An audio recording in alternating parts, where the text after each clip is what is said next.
ազգային մակարդակով, թե աշխարհին հուսալի, կանխատեսելի եւ վստահելի գործընկերոջ համբավ ձեռք բերելու փոխարեն այդ ամբողջը փոխարինեց անվստահելի, անկանխատեսելի գործընկերոջ դիրքով, բնական է, որ մենք պիտի հայտնում ենք այս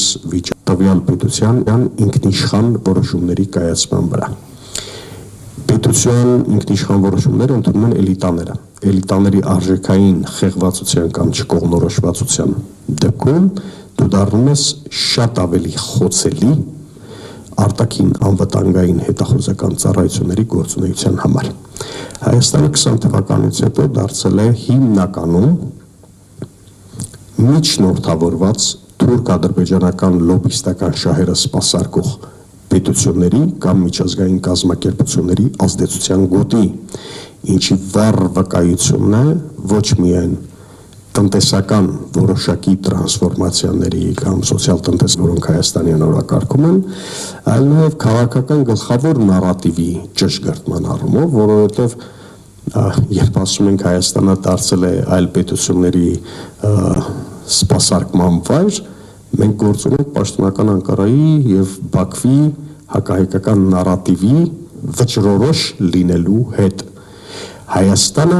չի ունեցել վերջին 5 տարվա ընթացքում հետպատերազմային շրջանում, չունի եւ այս իշխանության գործունեության պայմաններում չի ունենալու երբևէ սեփական օրակարգը որոշելու ինքնուրույնություն,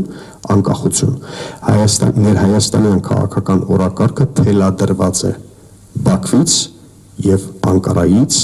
այդ տանդեմից եկող հստակ նարատիվներով։ Շնորհակալություն, պարոն Գասպարյան։ Մենք խոսում ենք փաստորեն Հայաստանի Հանրապետության ինքնիշխանության վրա այլ պետությունների ազդեցության մասին եւ ըստ էության դուք շատ կարեւոր դիտարկում արեցիք, որ դա այսպես թուրք-ադրբեջանական նարատիվների շրջանակներում է եւ միգուցե նաեւ այն հանգամանքը, որ առաջիկայում խոսում են նոր սահմանադրության մասին, որը ըստ էության ադրբեջանական նարատիվի արդյունք է, խոսում է այս ազդեցության մասին, բայց իշխանությունները փորձում են ներկայացնել, որ Հայաստանի Հանրապետության դեմ հիբրիդային պատերազմ են իրականացնում ոչ այնքան Ադրբեջանը եւ ոչ այնքան Թուրքիան, որքան Ռուսաստանը եւ երևի թե ֆիքսած կլինեք, որ նույնիսկ ազգային ժողովի ամբիոնից բարբերաբար խոսում են այսպես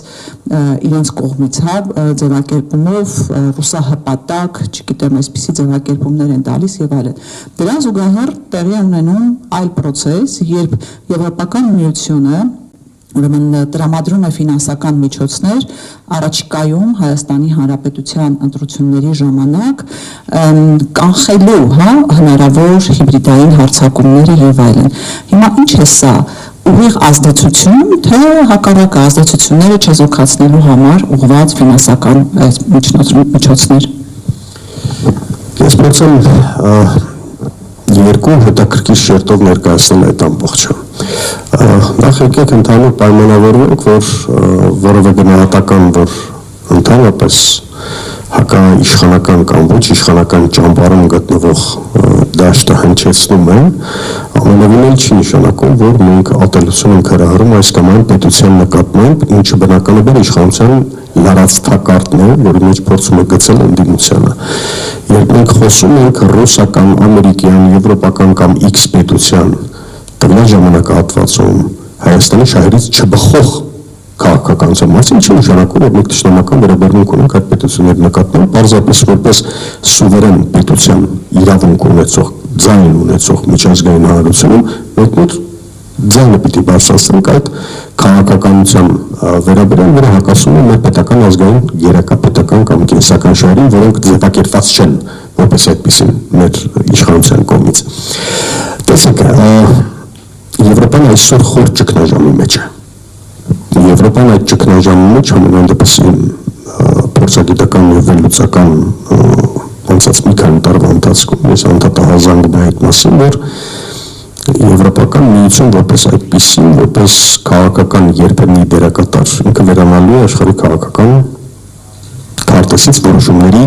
վալիդ որոշումների ընդունման տեսանկյունից։ Տեսնում ենք Գերմանիայում, Ֆրանսիայում, ինչ գործընթացներ են տեղի ունենում կամ փլուզում երբեմն այդ մոգական կախարդական պատկերացումները Եվրոպայի մասին եւ այլն։ Ինչ խնդիր ունի արևմուտքը եւ ընդ որում եթե մի ժամանակ կարելի էր խոսել հավաքական արևմուտքի մասին, այսօր պետք է շատ հստակ տարբերակել այդ ամբողջը, որովհետեւ Միացյալ Հանրապետական վարչակազմի աշխարհաքաղաքական մոտեցումները մեր տարածաշրջանի նկատմամբ իրականորեն տարբերվում են անգլոսաքսոնականից, բրիտանականից, որը ավելի շատ համընկնում է թուրքական մոտեցումների հետ։ Երբ ասում են թուրքական, անգլոսաքսոնական ընդգծված հակառուսաստանյան են։ Իսկ այն ինչտեղ ունեցավ Ալյասկան բնականաբար աշխարհի նոր Յալթայի ճարտարապետությամբ ակնհայտորեն պարզ էր, որ այս ամբողջին պետք է քավության նոխած, դա Եվրամիությունն էր։ Եվրամիությունը որպես քաղաքական միավոր։ Ինչ անում Եվրամիությունը նմանատիպ ֆինանսական հոսքեր բերելով այս տարածաշրջան, փորձում է ռուս-ամերիկյան կոնսենսուսի մեջ ճաքեր առաջացնել, ճեղքեր առաջացնել եւ այդ ճեղքերից մեկը հենց հարավկովկասյան տարածաշրջանն է, ճակատն է։ Եվրոպան ի վերջո որտեղ կարող է ազդեցություն ունենալ ոչ Կրեմլի վրա, ոչ Սպիտակ տան վրա, որոշումների ընդունման այդ կենտրոնների վրա ինք ազդեցություն չի կարող ունենալ։ Եվրոպան այժմ փորձում է պրոքսի դերակատարներ գտնել տարբեր տարածաշրջաններում։ Հարավային Կովկասում այդ պրոքսի դերակատարը Նիկոլ Փաշինյանի իշխանությունն է, որը կարող է այդ ճակը խորացնել, ընդգծելով հակառուսաստանյան այսպես այդ դիրքորոշումները։ Ես ընդհանրապես հեռու եմ մտքից, որ պետք է իշխանության ջրաղացին ջուր լցնել եւ իրենց նարատիվները կրկնել, որքան ուզում են թող ազգային ժողովում ելույթ ունենան, ասեն, որ այսպես է դուք ինքներդ շատ լավ ականատես եք այդ ամեն ինչին։ Սա պարզ է, որ քարոզչական փաթեթավորմամբ հստակ ընդգծված թե նալի խփելու, թե մեխին խփելու այդ քաղաքականությունն է, որը ավելի թույլատում Հայաստան պետության դիրքերը առհասարակ։ Գուցե ինչ-որ ներքին այսպես կոչված լեգիտիմության առումով ինքը կարող է Հայաստանում քվել ունենալ նախընտրական շրջանում, բայց պետության վարկի տեսանկյունից ամբողջ աշխարհում սա մինուս է, որը բերում է, որովհետև դու դառնում ես մարգինալ, դու դառնում ես անկանխատեսելի եւ ոչ հուսալի գործընկեր, որը հնարավոր պոտենցիալ դաշնակցի նկատմամբ, այսինքն դու Ռուսաստանում այս տարածաշրջանում պատմաքաղաքական կշիռ եւ ազդեցություն ունեցող գլխավոր պետության, դեռ չեմ խոսում միջուկային տերության եւ այլն մասին կամ աշխարհի անվտանգությունը վիճարկող պետության։ Դու լարում ես հարաբերությունները Իրանի հետ, այսինքն ուղղահայաց դիվանագիտական վեկտորի հնարավոր փոփոխությունը ամբողջությամբ չեզոքացնում ես, փոխարենը բերում ես հորիզոնական ապաշրջափակման վերաբերյալ ինչ-որ ենթադրյալ օգտավետ կամ շահավետ գործարքների, որտեղ քո գլխավոր խնդրի, քո գլխավոր հարցի անվտանգության վերաբերյալ որևէ ռեալ երաշխիք չունես, որևէ ռեալ երաշխավորի չունես։ Եվրամիությունը այս ճգնաժամը, որ դեռ նոր է սկսվել, մենք սրաձայնը Եվրոպայում հետո ենք լսելու, ուկրաինական գաղթականներ, փախստականներ մեր ձևերարվելքից տարբեր կամ տարապես միգրացիոն քաղաքականության գլխի վայր փոփոխվել Եվրոպայում, գումարած այդ ամբողջին տնտեսական խոր ճգնաժամ, գումարած Եվրոպայի միջազգային հեղինակության անկում, այս բոլորի հետևանքները մենք հետո ենք զգալու, այնպես չէ, որ մարդիկ ասում են Եվրոպա ասելով, այսպիսի արտահայտություն կա, չէ, հալվա ասելով, բերանը չի քաղցրանում, Եվրոպան ինքը շատ լուրջ խնդիրների մեջ է եւ ինքը փորձի է այս պայմանությամբ նախ ուկրաինական բեռից ձերբազատվել, որովհետեւ Ռուսաստանի Միացյալ Նահանգները որոշեցին, որ այդ պատասխանատվությունը պիտի ինքնին հենց Եվրոպայի վրա եւ իրենք պատասխանատու չեն այդ պետության հարստությունը ամբողջությամբ վերցնելուց հետո հիմա ինչ է մնում, պիտի գան ասեն, որ Հայաստան դու պայքարի Ռուսաստանի դեմ։ Այստեղ է ծուղակը։ Ոչ թե որ հիբրիդային պատերազմը նոր Ռուսաստանում, մենք Ռուսաստանի աջենդայում առհասարակ կարծում եմ առաջի տասնյակում էլ չկանք։ Եվ ընդհանրապես որևէ պետության գերտերության մասին է խոսքը, շատ բարձ պատճառը, որտեղ պատերազմում պարտություն ես կրել, ազգային ինքնասիրությունը չես կարողացել վերականգնել կամ չես ցանկացել վերականգնել, դու աշխարհի որևէ խաղակարգով չես կարողանում ներկայանալ, որ քեզ հետ խոսի, ինչի շուրջ պիտի խոսի։ Օրինակ Եվրոպան Նիկոլ Փաշինյանի իշխանության հետ ինչի շուրջ պիտի խոսի։ Արցախներ դասավորեցին, հանձնեցին ամբողջությամբ փաթեթավորմամբ Հայաստանի ինքնիշխանության շուրջ լուրջ սակարկություններ են գնում, խոսքը Սյունիքին է վերաբերվում կամ միջանցքում, ինչ-որ այսպես կոչված Զանգեզուրի միջանցք, դա կտաս ինքը կկարողանա քեզ որպես պլատֆորմ օգտագործել հակառուսաստանին եւ հակաիրանին հնարավոր քաղաքականության համատեքստում։ Իրանի այդ հարաբերությունները վատացրել ես, Իրանում երկու իշխանություն կա բնականաբար, կրոնականը հստակ կոնսերվատիվ մոտեցումներով ընդգծում է Թրիպիդեն լինելու իր քաղաքականությունը, քաղաքական իշխանությունը նախագահ Փեզեշկյանի գլխավորությամբ փորձում է այդ ամբողջը դիտարկել, որ եթե դուք Իրանի նկատմամբ սանկցիաները կվերացնեք, մենք այսպես լրելիան կհամաձայնենք այդ։ Այսինքն դու այդտեղ